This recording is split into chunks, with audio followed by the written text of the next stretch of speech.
주 없이 살 수 없네. 292장 찬송했습니다.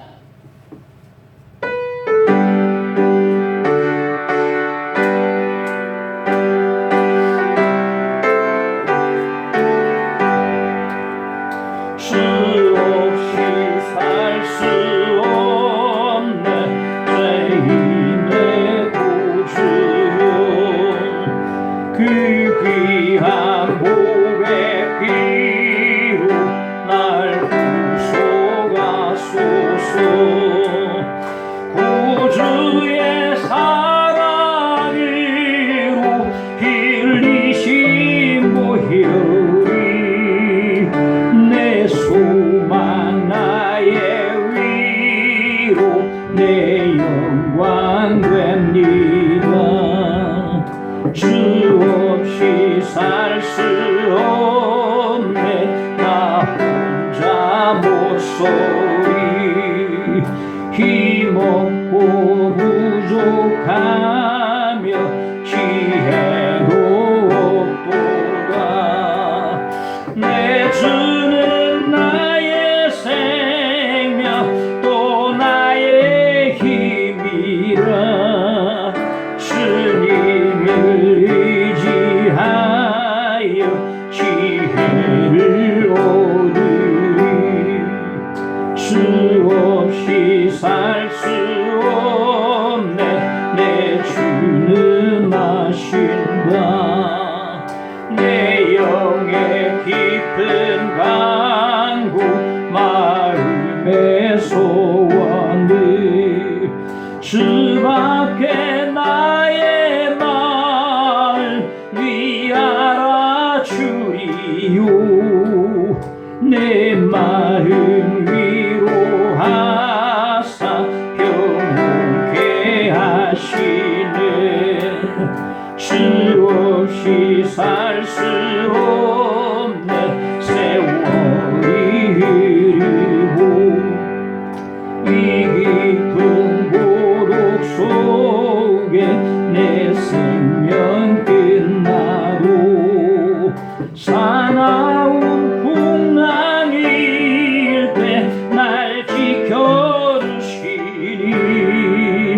내 곁에 계신 주님 늘 힘이 됩니다.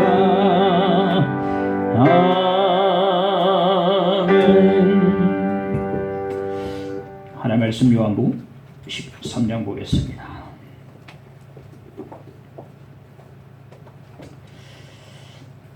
21절에서 30절까지 봉독하겠습니다. 예수께서 이 말씀을 하시고 심령이 괴로워 증언하여 이르시되 내가 진실로 진실로 너희에게 이르노니 너희 중 하나가 나를 팔리라 하시니 제자들이 서로 보며 누구에게 대하여 말씀하시는지 의심하더라. 예수의 제자 중 하나 곧 그가 사랑하시는 자가 예수의 품에 의지하여 누웠는지라. 시몬 베드로가 머리짓을 하여 말하되 말씀하신 자가 누구인지 말하라 하니 그가 예수의 가슴에 그대로 의지하여 말하되 주여 누구니까? 예수께서 대답하시되 내가 떡 한 조각을 적셔다 주는 자가 그니라 하시고 곧 한 조각을 적셔서 가룟 시몬의 아들 유다에게 주시니 조각을 받은 후 곧 사탄이 그 속에 들어간지라. 이에 예수께서 유다에게 이르시되 네가 하는 일을 속히 하라 하시니 이 말씀을 무슨 뜻으로 하셨는지 그 앉은 자 중에 아는 자가 없고 어떤 이들은 유다가 동궤를 맡았으므로 명절에 우리가 쓸 물건을 사라 하시는지 혹 가난한 자들에게 무엇을 주라 하시는 줄로 생각하더라. 유다가 그 조각을 받고 곧 나가니 밤이 이르라. 아직 우리나라는 친일 충성 문제가 아직 완전히 해결이 안 됐습니다.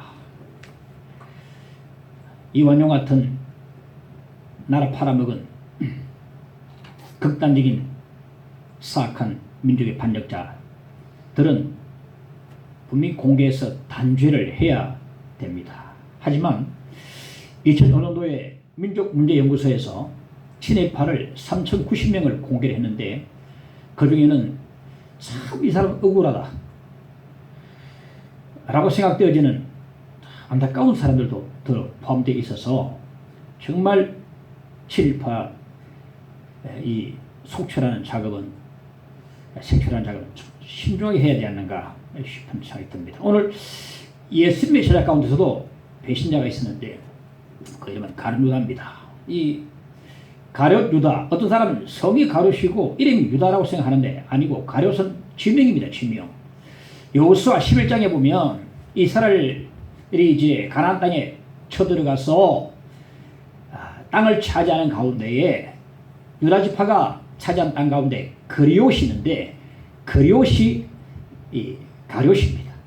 그래서 유다 지파 후손들은 이 가룟이라는 곳에서 대대로 살아왔던 것을 알 수가 있습니다. 이 가룟유다 아버지 이름도 시몬이에요. 시몬이 참 많습니다. 시몬 하면 다 돌아봐 시몬이 많은데 이 아들의 이름을 유다라고 지었는데 아마도 이 야곱의 넷째 아들 그 유다의 이름을 따서 그렇게 이름을 지었지 않았을까 싶습니다. 이 유다의 이름의 뜻이 찬양이거든요. 찬양. 그래서 이 가룟유다가 예수를 배반하기 전까지 참 이스라엘 사람들은 유다 이름이 많았어요. 찬양이 얼마나 좋습니까? 그런데 이제 예수님을 팔고 난 뒤에 어느 누구도 유다 이름을 자기 이름으로 삼는 사람이 없었던 것을 볼 수가 있습니다. 이 찬양 따라서 아들의 이름을 유다라 지었는데 보면 이 가룟유다가 집안도 좋고 그리고 좋은 환경 그런 가운데서 자라난 인물인 걸 우리가 알 수가 있어요. 그리고 이 가룟유다는 정말 똑똑하지 않았는가 생각합니다.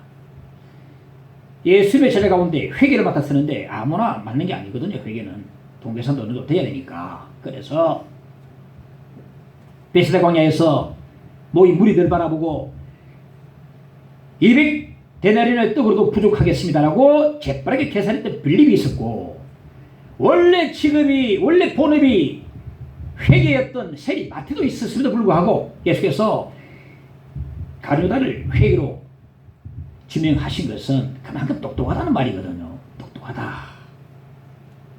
그리고 원래 이 가룟유다가 셀롯 땅이었어요. 셀롯 땅은 그 로마의 압제에 맞서서 독립운동했던 그 사람이 셀롯 땅인데 그만큼 의식도 있고 똑똑하고 그런 사람이 이 가룟유다였습니다. 이런 자가 스승 대신 예수를 팔았다.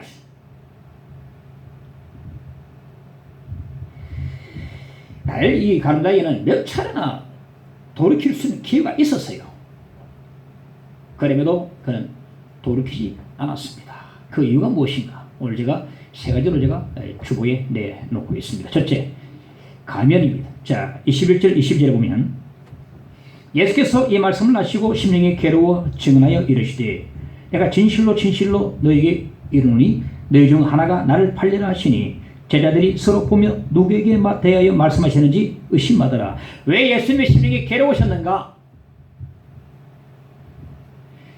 3년 동안 자기와 함께 했던 제자 중에 한 사람이 자기를 배반할 자가 있기 때문에 괴로웠던 것입니다. 왜 예수님께서 지금 이렇게 그 한 제자를 드러내놓고 말씀하시고 계시는가? 이제 마지막이 왔기 때문에 그렇습니다. 마지막 순간이기 때문에 그렇습니다. 오늘 이 밤은 그 사랑하시는 제자들과 함께하는 마지막 밤입니다. 그래서 지금 드러내놓고 이제 공개를 하고 계시는 것을 볼 수 있습니다. 그런데 예수께서 너희 중에 하나가 나를 팔리라 말씀하셨음에도 아무도 그 말이 가룟유다를 가리킨다는 사실을 몰랐습니다. 누굴 말하는지 몰랐습니다. 누굴 말하는데 의심하더라 그랬거든요. 그리고 좀 더 나가서 내가 떡을 하나 찍어가 주는 사람이 바로 나를 팔자라면서 가룟유다 입에 속 집어넣어주고 가룟유다를 콕 집어가지고 네가 하는 일 속히 하라고 말씀하셨음에도 거의 모인 제자들은 무슨 말씀인지 아예 몰랐어요. 도대체 무슨 말인지 누구를 가리키는지 그 가룟유다에게 속히 하라 말씀하시는 것이 28절 19절에 보면 이 말씀을 무슨 뜻으로 하시는지 그 앉은 자 중에 아는 자가 없고 어떤 이들은 유다가 봉계를 맡았으므로 명절에 우리가 쓸무를 사라 하시는지 그럼 가난한 자들에게 무엇을 주로 하시는지 줄로 생각하더라. 물건을 사라 하시는지 막 구제하라는지 도대체 무슨 말인지 모르고 있는 겁니다. 왜 이토록 다들 몰랐을까? 그런데 3년 동안에 가누다가 철저하게 가면을 쓰고 살았거든요. 가면을 쓰고 살았어요. 가면을 쓴 채 회계일도 맡아보고 모든 사람을 감독까지 다 속여버렸어요. 가면을, 역지 가면을 썼단 말입니다. 역지 가면을 썼다. 과거에 모하마드 깐소라는 대학 교수가 위장 간첩 사건으로 우리 온 나라가 발칵 뒤집어진 사건이 있습니다. 우리 젊은 청년들은 모를 거고, 이제 나이가 좀 드신 분들은 좀 이제 그때 일 기억하실 수 있겠습니다만은, 모하마드 간수, 이 사람이 아랍계 필리핀으로 위장해서 우리나라 잠입해서 박사가 되고 대학 교수가 됐어요.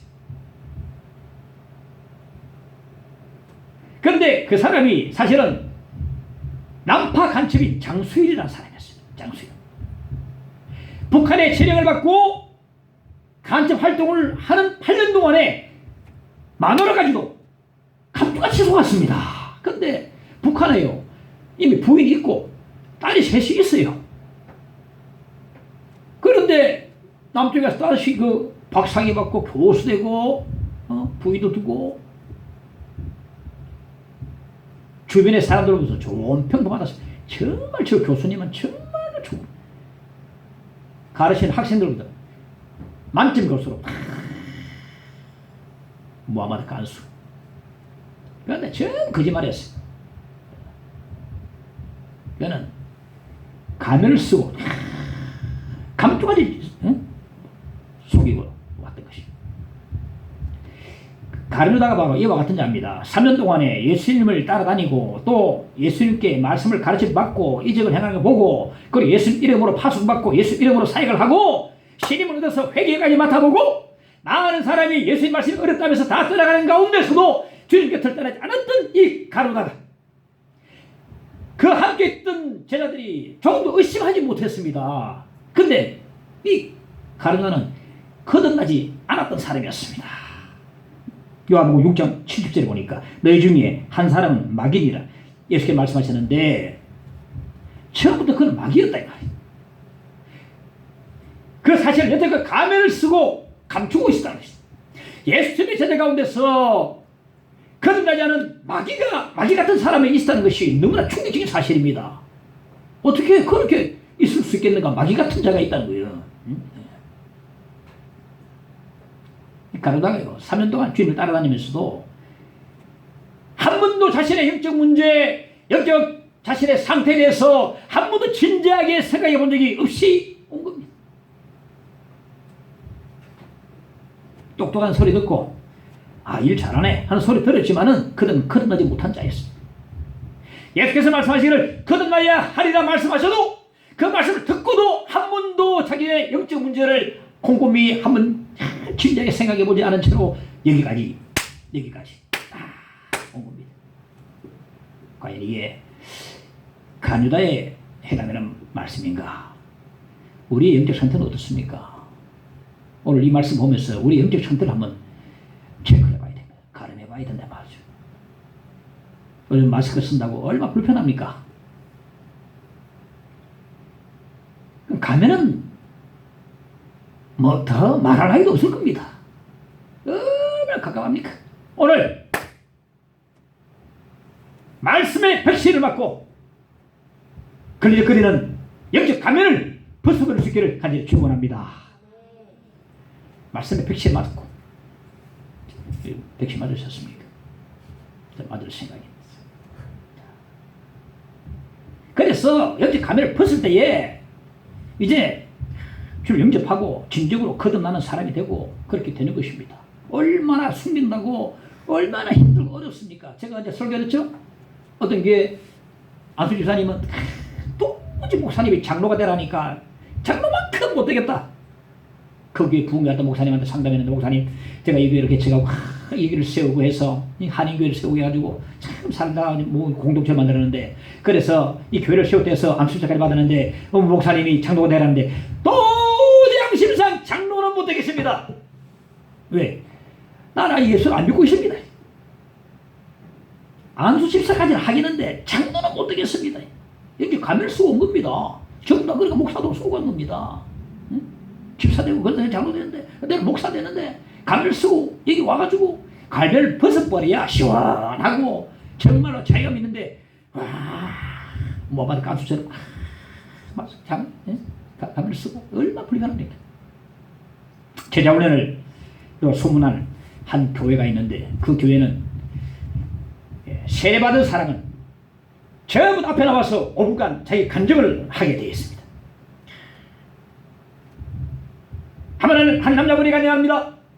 저는 학습을 받은 지 10년이 넘었지만은 시간 나면 교회에 심심풀이로 왔다 갔다 왔다 했던 사람인데 그러다가 오늘 이 자리에 선 것은 이 교회에 와서 비로소 내가 참으로 세례를 받게 돼서 너무 감사합니다. 지금까지 내가 세상의 학식과 내 잣대로 세상의 잣대로 성경을 막 심었었는데 지금은 성경 구절구절 다 믿어지고 너무나 은혜됩니다. 너무 감사합니다. 눈물을 또 돌리고 한 청년은 고백합니다. 제 할아버지가 목사님이셨고 나는 어릴 때부터 신앙생활을 했는데 비로소 이 교회에 와가지고 예수님이 나의 구주로 내가 알고 믿게 되었습니다. 내가 이제 예수 믿고 새로운 사람 되었습니다. 이렇게 세례받게 된 거 감사하고 앞으로 이 교회에서 죽도록 충성을 하겠습니다. 다 청년이 그래. 그들이 지금까지 여기 가면을 쓰고 왔거든요. 모든 사람 앞에서 간증함으로 해서 가면을 다 벗어버리는 것입니다. 가면을 벗어버리는 것입니다. 요즘은 그 교회가 시간 관계상 모든 사람이 간증하게 되어 있었는데 이제 몇 사람만 이제 해서 대표로 간증한다는데 세례받은 사람이 간증하는 그 전통만은 그 좋은 전통만은 지금까지 지켜오고 있다는 거예요. 그런데 세례식 때 그 간증을 하면서 온 교우들이 은혜 받고 눈물을 흘린답니다. 손수를 꺼내가지고 그래 은혜 받고 간증한 사람은 하고 은혜 받고 듣는 사람은 더 은혜 받고 앞으로 우리 교회도 이렇게 할 겁니다. 5분 간증 5분 간증 확실한 간증이 없으니까 세례받고도 신앙생활을 제대로 하지 않은 것입니다. 세례 뜻이 뭡니까? 옛 사람이 죽고 새 사람이 되는 것인데 확실한 간증이 없으니까 세례받고 안 되게도 엉망으로 생활을 해요. 지금 밖에 나가보면요 세례받고 교회 안 나온 사람이 많습니다. 나 옛날에 세례받았습니다. 그래 어쩌다 방언도 했습니다. 방언이 무슨 뭐 하나님 은사인데 그렇게 쉽게 모조품 방언하고 그러니까 영적 가면을 쓰고 있는 겁니다. 오늘 말씀을 듣고 말씀 백신 맞고 영적 가면을 훌훌 벌써 던져버릴 수 있기를 간절히 축원합니다. 그래서 저는 앞으로 방금 말했지만 우리 교회도 세례받는 사람은 간증을 하게 할 겁니다. 그게 두려우면 세례 못 받겠죠. 함부로 세례를 줘서 안 됩니다. 정말 제대로 그래서 어떻게 하느냐 세 가지만 공부하고 성경 공부하고 제자훈련 하고 해가지고 제대로 고백하게 해서 그 사람은 정말 확실이기 때문에 설 수 있고 그리고 1분이라도 나는 예수를 믿습니다 한마디만 하면 되는 건데 그걸 공적으로 하면 가면을 벗어버리는 거 있기 때문에 그런 작업이 필요합니다. 그냥 막 어떤 교회 오니까 저도 부격했습니다만은 김 변호사 저분 따라다니면서 오늘 세례받게 해라. 안 받으라는데 받아야 된다. 3년 됐는데 받아라. 그래 아이고 아직 멀으시면 해도 끝까지 세례받게 해가지고 막 받으면 그러면 교회 안 나와요. 교회 자꾸 교회에서 공짜로 주니까요. 공짜 받은 사람 안 가지고 나오더라고요. 돈을 지불해가지고 나와야 자기 아까운 줄 알고 나오지. 공짜로 자꾸 교회 주니까 공짜 받은 것은요 그냥 폐기 쳐버립니다. 그래서 이 세례가 진실로 간증 있는 사람이 정말 충신다는 그런 모습 우리가 앞으로 이렇게 할 생각입니다. 둘째 탐욕입니다. 이 가룟유다는요 이 돈에 대한 탐욕이 대단한 사람이었습니다. 이 돈에 대한 탐욕 때문에 돈 때문에 망한 사람입니다. 한 번은 베다니의 마리아가 옥합을 깨뜨려서 그 값비싼 향료를 주께 부어드리는 거 보고 옆에 지켜보던 가루다가 이렇게 말했습니다. 여기 왜 흡입하느냐? 이걸 팔아서 300대를 팔아가지고 가난한 자들을 구제하면 얼마나 좋은데 왜 이것을 흡입하느냐? 그런데 그 뒤에 뭐라 합니까? 요한복음 12장 6절에 보니까 이렇게 말하면 가난한 자들을 생각함이 아니요 그는 도둑이라 동괴를 맞고 거기 있는 것을 훔쳐갑니다. 그토록 가난한 사람을 돕는 척 하면서도 실은 그 중에 얼마를 자기 주머니에 챙겨 넣으려고 하는데 못 챙겨 넣으니까 아쉬워서 지금 하는 말이거든요. 그런데 이 가룟가다의 탐욕이 급기야 자기 스승 대신 예수님을 놓고 대제사장들과 흥정을 하기 시작했습니다. 마태복음 26장 15절 16절에 보니까 예수를 너희에게 넘겨주리니 얼마를 주느냐 하니 그들 은 30을 달아주거늘 그가 그때부터 예수를 넘겨줄 기회를 찾더라. 그들이 쥐어주는 은 30을 황급히 자기 주머니에 찔러놓고 이제 예수님을 팔아 넘길 날만 기회만 보고 있는 것입니다. 은 30은 당시에 아주 적은 금액이었어요. 출애굽기 21장에 보면 어느 집에 소가 이웃집에 종놈을 들이받았을 때 부상을 당했을 때 물어주는 돈이 은 30입니다. 아들이나 받았으면 어떻게 되겠습니까? 귀한 아들 받아놨으면 이 은 30까지는 간다 못하거든요. 그러니까 종놈을 받았을 때에 얘기도 하면서 주는 돈이 간단한 돈이 막 헐값이 은 30이야. 이 가루다가 자기 스승을 은 30에다가 헐값에다 팔아 넘겼어. 돈에 미쳐있기 때문에 만약에 대제사장들이 깎아서 은 20을 줘도 그냥 아무 말 없이 들고 올 사람이 이 가룟가가 됩니다. 돈에 눈이 멀지 않으면 자기 스승을 절대 팔아 넘길 수 없습니다. 그냥 돈에 눈이 어두운 사람입니다. 우리가 배가 고프면요 얼마만큼 먹으면 더 이상 안 먹습니다. 끝납니다. 우리 부페 데리고 가도 한 3일 굶고 가도 실컷 먹고 다 떨어집니다. 이 음식을 먹는 배는 먹을 만큼 먹으면 끝이 있습니다. 근데 돈배는 끝이 없습니다. 돈배는 끝이 없어요. 계속 탐욕은 끝이 없습니다. 멈출 줄 모르고 무서운 겁니다. 밀림의 사자 보면요 사자도 배가 부르면요 사냥 안 합니다. 앞에 소가 지나가도 멀뚱 배가 부르면 사냥을 안 하더라니까요. 보니까 앞에 물소가 지나가도 아프리카 물소를 마셨습니까? 싹 지나가도 끔을 바라보거든. 사람의 탐욕은 끝이 없습니다. 채워도 끝이 없는 인간의 탐욕은요 정말 가란 터진 웅덩이와 같습니다. 채워도 끝이 없어. 자꾸만 더 탐욕이 생길 뿐이고 결국 이 탐욕 때문에 인간이 망하게 되는 것이에요. 나중에 보면 가로다가 돈 30, 은 30 가지고 다시 도로 주고 목매 자살하고 비참하게 끝나버립니다. 사업만 부도나는 게 아니고 탐욕 때문에 우리 영혼도 우리 인생도 끝이 있음을 여러분 아시기 바랍니다. 디모데전서 6장 10절에 보니까 돈을 사랑함이 일만하게 뿌리가 되나니 이것을 탐내는 자들은 미혹을 받아 믿음에서 떠나 많은 근심으로써 자기를 찔른도다. 얼마 전에 경기도 광명시청 신도시 예정지에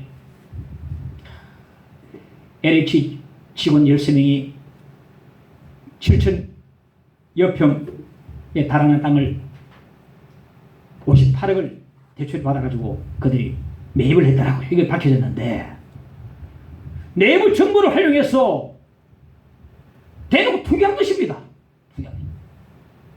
투자는 무엇인가 하면 투자는 생산적인 경영을 위해서 내 미천을 대가지고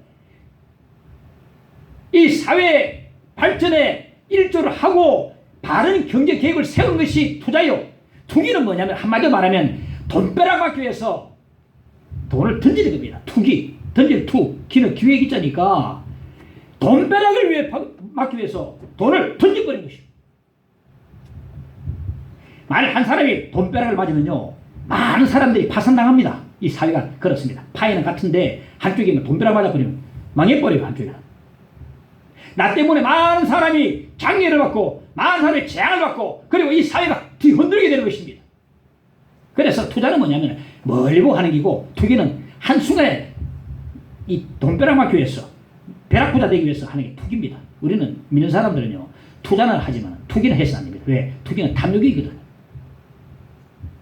우리 신자들 가운데 주식 투기하는 사람들 봤습니다. 주식 투기는 뭡니까? 시세 차익을 노리면서 단기간에 사고 팔고를 자꾸 반복하는 것입니다. 넣다 뺐다 자꾸 사고 팔고 차익을 어느 교회에 제가 있었는데 한 남자자녀이 주식 투기를 했는데 예배 시간에 보니까 예배 시간에도 주식 시세를 이러면 내려가네. 이러면 올라가네. 예배가 됩니까? 길 한번 눈을 감아도 말씀 듣다고 하나님께서도 주식 시세가 왔다 갔다 그래 왔다 갔다. 이게 돈에 대한 탐욕이거든요. 이 탐욕 때문에 몸도 영혼도 다 죽고 마는 것입니다. 투자를 해야지 투기를 해서 안 됩니다. 이 사회를 뒤흔드는 근간을 흔드는 일이기 때문에 그렇습니다. 어느 믿는 대학 교수가 자기 서민의 교회에서 교수님 오늘 저녁 예배에 특송을 좀 하나 해주세요. 부탁받고 이제 그동안 너무나 좋아했던 찬양 나라는 찬양을 이제 골랐습니다. 이 나라는 찬양은 뇌성마비 장애인 송명희 자매님이 썼고 그 곡은 최덕신 선교사님이 이제 만들었는데 너무나 이 가사가 아름다워서 성공을 해서 몇 번 이제 부르고 하는데 부르다가 무릎을 꿇었습니다. 잘나는 찬양 가사 이렇습니다. 나 가진 재물 없으나 나 남이 가진 지식 없으나 나 남에게 있는 건강 있지 않으나 나 남이 없는 것 있으니 나 남이 못 본 것을 보았고 나 남이 듣지 못한 음성도 그런데 나 남이 뭡니까? 나 가진 재물 없으나 부르는데 속에서 소리 들려요. 네가 없다고? 그 정도니 부자지. 소리 들리고 나 남이 가진 지식 없으나 부르는데 속에서 박사기가 있는 사람이 니 그거 천만이가 니가 니 그 말 그 노래 부를 자격이 있나? 나 남에게 있는 건강이 있지 않으나 부르는데 그래도 건강하지. 근데 아픈 데 있나 특별하게? 연습하다가 하나님께 회개했어. 남에게 없는 것 있는 것 다 가진 자기가 욕심 덩어리를 보여야 되는 자기가 이 노래를 부를 수가 없는 겁니다. 만일 송명희 자매가 자기가 부르는 찬양을 들었다면 하나님이 공평하신 하나님이고 불공평하신 하나님이라고 그렇게 생각할 것 같아요. 하나님께 회개했습니다. 그 뒤로 다시는 이 찬양을 부르지 못했다고 고백하는 것을 저는 보았습니다. 그래서 그 사람이 변화를 가져오는데 동남아시아에 선교를 나가서 이제 필리핀 선교 갔다 보니까 못 살아 가지고 전부 다 거지들이 줄을 따라했는데 보고 눈물을 주고 내가 이들을 그래서 빼앗았구나 싶어서 그래서 집에 돌아와서 가장 한 것이 넥타이가 한 30개 교수니까 교회에서도 학교에서도 5만원 10만원짜리 막 주지 않습니까? 아니 하나만 있는 넥타이가 30개 이래 있으니까 넥타이부터 처리했다. 그들 넥타이 안 믿고 교회 다니고 학교 갔다는 게 다 그래 하란 말 아니고 그냥 그랬다는 겁니다. 많은 깨달음이 그래 왔다는 거죠. 가난과 역경, 가난과 가정의 어려운 형편 때문에 늘 불평하던 한 고등학생이 어느 날 학교 근처에 있는 작은 교회 앞에 걸려있는 현수막, 간정 집회 현수막을 보고 그게 이제 공정이 걸려서 집회 참석했는데 보니까 자기보다 몇 살이나 좀 더 이제 많아 보이는 한 누나가 휠체어에 앉아가지고 너무 힘겹게 간증을 하고 있는 거예요. 뜨듬거리면서 억지로 뇌성마비 장애를 얻어서 날마다 절망 가운데 빠져있던 자신이 하나님을 만나고 난 뒤에 이렇게 새로운 삶을 살게 되었다는 자신의 이야기를 억지로 힘겹게 휠체어에 사고 있는데 보니 그 사람이 송명희 자매님이야. 그러면서 사실이 지은 시, 나 이것을 이제 사람들에게 힘겹게 낭독을 하기 시작했습니다. 가난과 어려운 가정 형편 때문에 늘 불평에 있었던 그 고등학생이 그날 그 송명희 자매님을 통해서 진정한 감사가 무엇인가를 깨닫게 되었다는 것입니다. 진짜 감사가 무엇인가. 그는 주님께 회개하고 주 영접하고 이제 감사한 마음으로 새롭게 신앙생활을 했습니다. 그 후에 36년 후에 그 목사가 돼가지고 그날 주님을 영접했던 그 36년 전에 그때 그 일을 기억하면서 간증을 하더라고요. 그때 송명희 자매를 통해서 정말 새롭게 삶을 살게 되었습니다. 그렇습니다. 예수로 인해서 감사합시다. 할렐루야. 예수로 인해서 내 영혼이 구원받았음을 감사합시다. 예수로 인해서 새롭게 되었음을 감사합시다. 여기 어디 탐욕이 들어올 자리가 어디 있습니까? 탐욕이냐 감사냐? 탐욕이냐 감사냐? 내가 공포에 차줄 알고 풍부에 차줄 알고 일치피기를 예산에서 피웠다고 바울은 말했습니다. 감옥 안에서도 내가 기뻐하고 기뻐하노라. 내가 다시 만나노니 기뻐하라 말했습니다. 지금 네팔에서는 코로나 이 확진자 때문에 매우 심각한 상황이랍니다. 의료체계는 무너지고 막 밀려드는 환자 때문에 환자를 치료해야 되는데 일단 살리기 위해서는 산소통을 가지고 산소를 공급해야 일단 살릴 수 있는데 산소통이 너무나 필요한데 10개가 필요한데 긴급하게 지금 다일 공동체 우리나라 다일 공동 통해서 10개를 요청을 긴급했어요. 하나에 50만 원이라는데 제 집사람 이제 박명희 사무가 듣고 기도하는 가운데서 기도 동역자들 친구들 믿음의 친구들 다 연락해가지고 산소통 하나 하고 쌀하고 마스크하고 많이 구입해가지고 네팔로 팍 이게 감사한 일 아니겠습니까? 이게 탐욕입니까? 감사합니까? 탐욕은 내 영혼까지 죽이게 만드는 것이고 감사는 죽어가는 영혼도 살리는 것이 감사가 되고 나눔이 되는 것입니다. 이 나눔에 장로님, 권사님, 집사님들이 참여해서 십시일반 나눠서 보태가지고 그래 네팔로 팍 그러니까 통해서 영혼이 살지 않습니까? 생명이 살지 않습니까? 우리가 탐욕으로 살아야 되겠습니까? 아니면 감사로 살아야 되겠습니까? 감사하는 자리에 탐욕이 들어올 자리가 과연 있겠습니까? 감사로 믿음 생활로 사시기를 간절히 축원합니다. 감사하십시다. 감사합시다. 가진 건 해도 저는 기도하면서 너무 감사해 눈물을 떠올렸어요. 다윗의 기도 나오더라고. 다윗이 어떤 기도했습니까? 하나님 이렇게 나를 축복하십니까? 하나님 내 가정이 내가 뭔데 이렇게 축복하시고 하나님 막 울었어요. 앉아가지고 내가 가만히 눈물이 나왔다. 하나님 우리 가정 이렇게 축복해 주십니까? 하나님이요 참 와이프도 그러고 사모도 우리 딸도 참 살라고 하나님 감사합니다.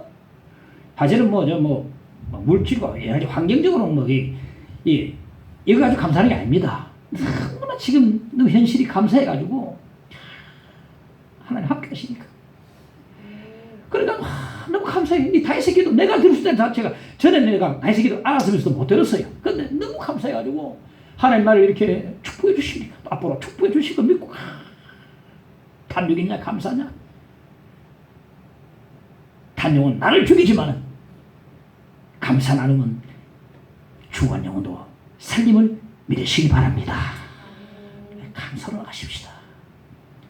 누가복음 12장 15절에 보니까 삼가 모든 탐심을 물리치라 사람의 생명이 그 소유에 능력한 데 있지 아니하니라. 할렐루야. 탐심을 물리치 사람의 생명이 그 소유에 능력한 데 있지 아니하니라. 셋째 거절입니다. 이 가룟다는요 주인으로부터 거듭 경고를 받았지만 돌이키지 않았습니다. 21절에 보니까 너희 중 하나가 나를 팔리라 말씀하시는데 다른 사람은 이 말씀이 무슨 말씀인지 알아들 수 없어도 가룟유다만은 이 말씀이 자기 보고 하는 말씀인 것을 알아들었습니다. 그럼 찔림받고 돌이켜야 했습니다. 그런데 그는 꿈쩍하지 않았습니다. 26절에 보니까 내가 떡 한 조각을 적셔다 주는 자가 크니라 하시면서 가룟유다 입에 떡을 주셨습니다. 가자는 눈수만을 감지 않아.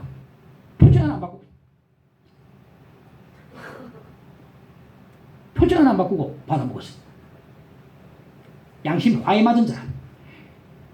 몸에 불도장이 찍혀버리면 그 살이 탄 자국에 상처가 남지만은 더 이상 감각이 없어요. 감각이 없어요. 불에 찍힌 도장이 찍힌 자국은 살이 타지만 나중에는 감각이 없습니다. 처럼 가나다의 양심이 이제 죽은 양심이 되고 말았던 것입니다. 27절에 네가 하는 일을 속히하라. 이것은 주님의 마지막 경고요.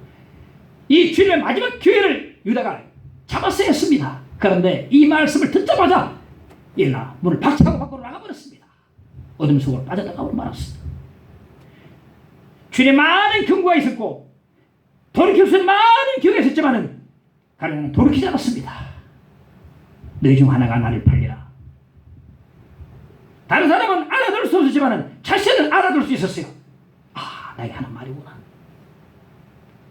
때를 떼어서 자기 입에 넣어줄 때도 그 주시는 의미가 무슨 의미인지 유다는 다 알고 있었습니다. 그러면 받아들고서 물 먹고 회개하면서 나가야 회복이 될 텐데 그 운명이 달라졌을 텐데 그러지 못했습니다. 아, 물도 없었단 듯이 태연하게 받아먹었습니다. 그러니까 그의 마음속에 예수 팔려는 생각을 집어넣었던 사탄이 이제는 생각만 집어넣는 게 아니고 사탄이 안에 들어버렸어요. 그를 지배했습니다. 그를 죽음으로 몰고 가고 말았습니다. 여기서 한 가지 조심할 것은 뭐냐면은 가나다가 예수를 팔았기 때문에 예수님 십자가 구원 사역이 완성이 안 됐나? 그럼 가나다가 하나님께서 순종하는 게 아닌가? 라고 해석을 할 수 있어요. 잘못 해석할 수 있어요. 그게 아닙니다. 가나다는 자기 악으로, 자기 의지로 악을 범한 것입니다. 그 악으로 인해서 하나님 심판을 피할 길이 없습니다. 하지만 하나님께서 그 악을 사용하셔서 예수님 십자가 구속의 완성을 이루신 것입니다. 하나님께서 그를 악의 도구로 쓰신 겁니다. 지금도 주님께서는 설교 말씀을 통해서 나만 알아들을 수 있는 말씀을 하십니다. 남들은 알아들 수 없어도 나만은 알아들 수 있는 말씀을 하십니다. 이제는 돌아오라. 이제는 돌이키라. 이제는 항복하라. 회개하고 나에게 돌아오라. 남은 이해하지 못하지만은 자신만은 이 말씀이 나에게 주신 말씀이라는 것을 확실히 깨닫고 알 수 있습니다. 같이 예배드려도 이 말씀 나에게 하는 표적 설교하는 게 아니고 하나님 말씀을 듣다 보면 나에게 찔릴 말씀이 있거든요. 이 말씀 나에게 하신 말씀이구나. 나 돌아오라. 이제 돌이키라. 이제는 회개하라. 항복하라. 이제는 나에게 돌아오라. 이 말씀이 주신 말씀이 있습니다. 남은 알아들 수 없어도 내가 깨닫는 말씀이 있어요. 나만 몰라도 나만은 알아들 수 있는 말씀이 있습니다. 돌아오라. 돌이키라. 새로워지라. 제대로 살아보자. 지금도 설교 말씀을 통해서 나만은 알아들을 수 있는 말씀을 하신다는 말입니다. 말씀을 통해서 주의 음성이 나에게 들릴 때에 주여 돌이킬 수 있기를 간절히 축원합니다. 가나다처럼 주님을 거절하지 마시기 바랍니다. 자, 오늘 이날 밤에 다락방에 자리 배치해 봅시다. 중심에 예수님이 계시고, 근데 우리가 만찬 그림을 보면, 오늘 다빈치 그림 보면 그게 잘못됐습니다. 유대인들은 그렇게 앉아서 식사 안 합니다. 그렇게 의자에 앉아서 식사 안 합니다. 중심에 예수님이 계시고, 오늘 보면 23장에 보면 23절을 보니까 예수님이 사랑하시는 자 요한이 나오는데, 요한은요 사랑이 나오는데 사랑하신 자가 바로 요한인데, 요한이 예수님 품에 누웠다 그러거든요. 자, 그러면 유대인들은요 식사할 때 전부 다 왼쪽으로 비스듬히 누워서 오른쪽으로 식사하거든요. 그러면은 예수님 품에 누워 있었다는 요한은 예수님 오른쪽에 있으니 분명합니다. 걸리니까 품에 누웠단 말이죠. 누워 식사를 한다. 그럼 왼편은 누군가? 왼편은 가룟유다일 가능성이 많습니다. 왜냐하면 예수님께서 떡을 찌가지고 주실 때에 뭐 형사 가지타 들고 쭉 펼 수 없고 바로 옆에 줄 수 있어요. 오른쪽에는 사도관이 있고 왼쪽에는 가누다가 있어야 팔이 짧아야 돼. 그 세학된 가누다로 봅니다. 그날 다락방에 올라올 때 제자들이 서로 누가 높은 자리에 앉느냐고 서로 다투면서 올라왔습니다. 그때 예수님 말씀하십니다. 오늘 이 밤에는 내 옆편에는 유다야 네가 앉아라. 내 가장 가까이에 네가 앉아라. 오른편은 요한이 앉고 왼편은 유다가 앉아라. 내가 너를 이 앉지.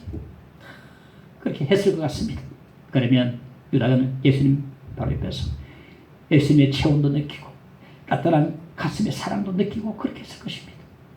떡을 떼서 초에 찍어다 주셨습니다. 이거는 바로 가장 각별한 사랑을 표시하거든요.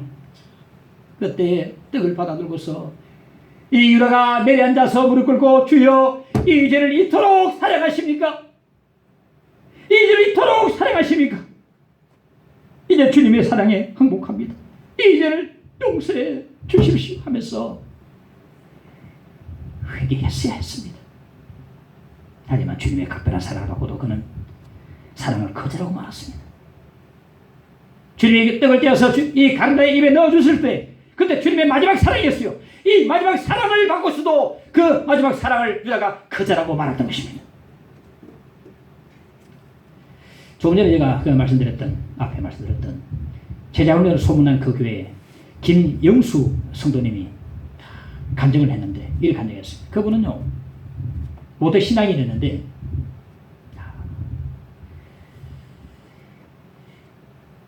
머리가 커가면 커갈수록 김용옥의 동양 철학에 빠지고 불교 서적을 읽고 탐독하고 철학 책에 빠져가지고 점점 빗나가고 말았어요. 이 사람 의사입니다. 똑똑한 사람입니다.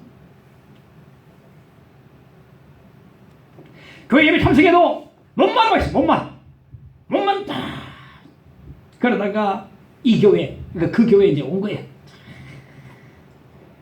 새가집반에 딱 들어갔어요. 거기서 마지못해 들어간 새가집반에서 주님 만나가 놀란 변화가 일어났습니다. 그가 이렇게 간증했습니다.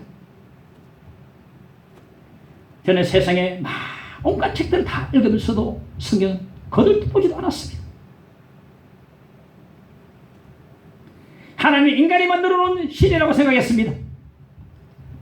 불의한 사람들이 땅에 많이 있고 이들이 잘 되는 거 보고 하나님 없다라고 나는 생각했고 하나님의 이름을 못 오겠습니다. 온갖 욕심과 정욕과 불신과 교만으로 가득 차 있었고 몸은 아픈 줄 알았지만 내 영혼이 황폐되고 내 몸에 영혼에 깊은 병이 있음을 나는 알지 못했습니다.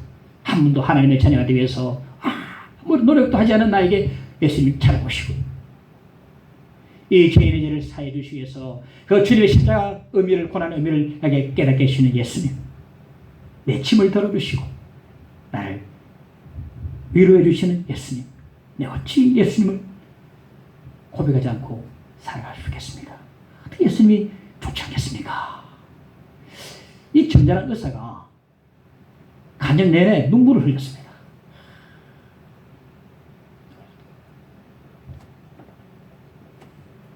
누구 앞에서나 나는 예수를 믿습니다. 가면을 벗어버리고 당당하게 말할 수 있게 된 것입니다. 우리가 찾아오시는 주님을 거절하지 마시기를 간절히 축원합니다. 조은하 선교사님이 계신데 이분이 마침내 카자흐스탄에 선교도로 이제 떠나기 며칠 전에 너무 기뻤어요. 이제 선교사로 부름받았으니까 나의 헌신이 이제 선교사가 되게 했구나 하면서 기뻐하는데 마음속에 주님의 음성이 들리는데 은하야 네가 헌신하게 된 것도 다 내 은혜다. 내 은혜 줄 알아라. 이 말씀을 듣고 하나님 무릎을 꿇었습니다. 펑펑 울면서 일기를 써내려갔습니다. 나를 지으시니가 하나님, 나를 부르시니가 하나님, 나를 보내시니도 하나님, 나의 나 된 것은 다 하나님 은혜다. 나의 달려갈 길 다 가도록, 나의 마지막 호흡 다 하도록 나로 그 십자가 품게 하시니 나의 나 된 것은 다 하나님 은혜라. 한량없는 은혜, 갚을 길 없는 은혜, 내 삶을 에워싸는 하나님의 은혜, 나 주저함 없이 나를 붙드시는 하나님의 은혜, 함께 찬양해 보십시다. 나를 주시니가 하나님.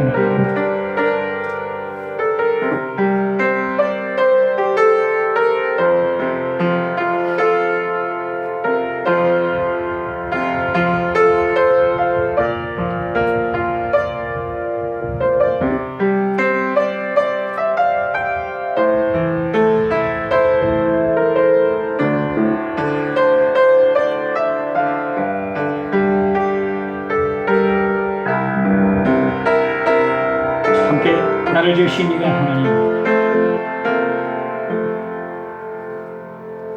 나를 지으신 이가 하나님, 나를 부르신 이가 하나님, 나를 보내신 이도 하나님, 나의 나 된 것은 다 하나님 은혜라. 나의 달려갈 길 다가도록, 나의 마지막도 다하도록, 나로 그 십자가 붕괴하시니, 나의 나 된 것은 다 하나님 은혜라. 한량없는 은혜, 갚을 길 없는 은혜, 내 삶을 애워싸는 하나님의 은혜. 나 주저함 없이 그 땅을 밟은 곳, 나를 붙드시는 하나님의 은혜. 할렐루야. 다 하나님의 사랑이고 다 은혜입니다. 감사밖에 없습니다. 오늘도 나를 찾아오시는 주님, 말씀으로 나에게 다가오신 주님, 거절하지 마시기를 간절히 바랍니다. 은혜를 깨달읍시다. 주님의 사랑을 깨달읍시다. 30절에 유다가 그 조각을 받고 곧 나가니 밤이더라. 가룟유다는요, 예수님의 마지막 사랑마저 거절하고 어둠 속으로 걸어 들어가고 말았습니다. 여기 밤은 물리적인 밤만 말하는 게 아니고 영적인 밤을 말합니다. 깜깜한 무지경 속으로 들어감을 의미합니다. 그렇습니다. 생명빛 대신은 예수님을 떠나면 깜깜합니다. 깜깜한 밤입니다. 영원한 무지경 속으로 들어가고 마는 것입니다. 안타깝게도 가룟유다는 주님으로부터 등을 돌린 채 영원한 어둠의 멸망의 길로 제 발로 걸어 들어가고 말았습니다. 우리 주님은 이러한 어리석은 자가 한 사람도 없기를 진심으로 간절히 바랍니다. 마지막으로 가룟유다를 향한 주님의 말씀을 경종 삼으시기를 바랍니다. 마가복음 14장 21절. 그 사람은 차라리 나지 아니하였더라면 자기에게 좋을 뻔하였나니라. 나지 않았으면 좋을 사람, 이 세상에 가룟유다보다 불행한 사람이 또 어디 있겠습니까? 그 누구도 가룟유다처럼 불행하지는 않을 것입니다. 나지 않았으면 좋을 것. 이만큼 불행한 사람이 어디 있습니까? 오늘 교훈은 뭡니까? 우리는 가룟유다처럼 대신 많아야 한다는 것입니다. 우리는 대신 많아야 한다. 주님 나를 향해서 경고하시고 나에게 기회를 주실 때에 모두 주님께로 속히 돌이킬 수 있기를 간절히 축원합니다. 주님의 사랑을 거절하지 마시기를 바랍니다. 삶 속에 배반하려는 할지라도 다시 돌이키고. 베드로와 유다의 차이가 뭡니까?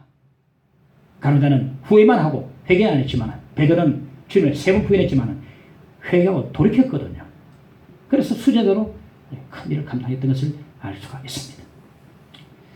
주님께서 부르실 때 돌이키고 저 사랑을 거절하지 말고 더 가까이 나와서 모든 영적함을 다 벗어버리고 고백하고 새로운 모습으로 주님을 섬길 수 있기를 간절히 바랍니다. 우리는 주님을 늘 배반하나 내 주 예수여 여전히 날 부르사 그 참되신 사랑을 베푸시나니 내 형제여 주님을 붙들라.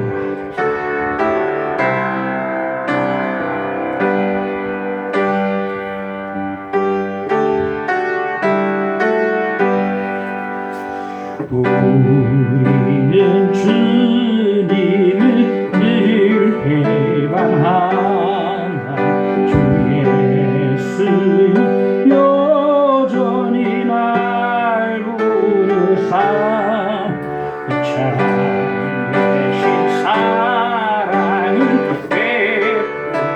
베푸시나니 내 형제여 주님을 곧 따르라.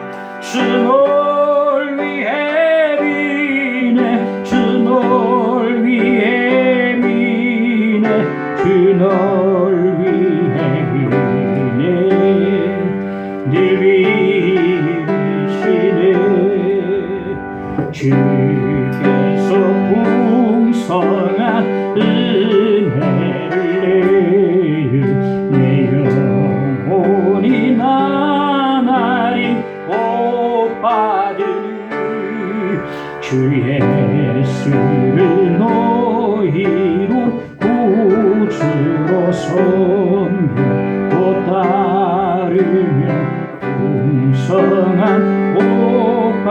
복받겠네.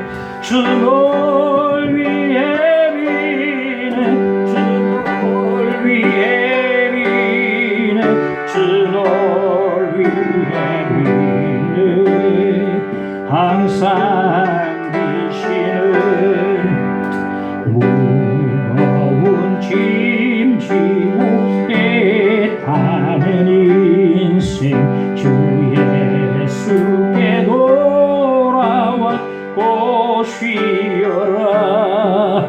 내 주 예수 너희를 돌보실 때에 장봉낙과 위가 넘치겠네. 주 널 위해 비네 주 널 위해 비네 주 널 위해 비네 항상 계시네. 함께 기도합시다. 주님, 영적 가면을 벗기를 원합니다. 고백하기를 원합니다. 탐욕이 아니라 주님께 감사함으로 나가게 하옵소서. 주님 말씀 듣고 돌이키게 하옵소서. 주여 나를 도와주옵소서. 함께 기도하십시다. 주여, 주여 감사합니다. 주여 하나님 기도합니다. 고백합니다. 아버지 부족한 종을 불쌍히 여주옵소서. 하나님이 온전하게 주님 감사함으로 나가게 하여 주시옵소서. 날마다 주님 말씀 듣고 날마다 돌이키게 하게 회개하게 하여 주옵소서. 하나님 도와주옵소서. 더 가까이 나오게 하여 주옵소서. 날마다 나를 향해 사신 말씀을 깨닫고 엎드리게 하여 주시옵소서. 고백하게 하여 주옵소서. 회개하게 하여 주옵소서. 주님 바라보게 하여 주옵소서. 하나님께 하시기를 간절히 원합니다. 하나님 우리 영광에 우리가 함께 하시고 늘 주 앞에 회개한 마음과 늘 하나님께 돌이키는 마음 주시고 감사하면 충만하도록 사시고 모든 탐욕을 다 물리쳐버리고 하나님을 섬기는 모든 종들대로 인내해 주시기를 간절히 비고 문화옵나이다. 역사하옵소서. 주여 도와주옵소서.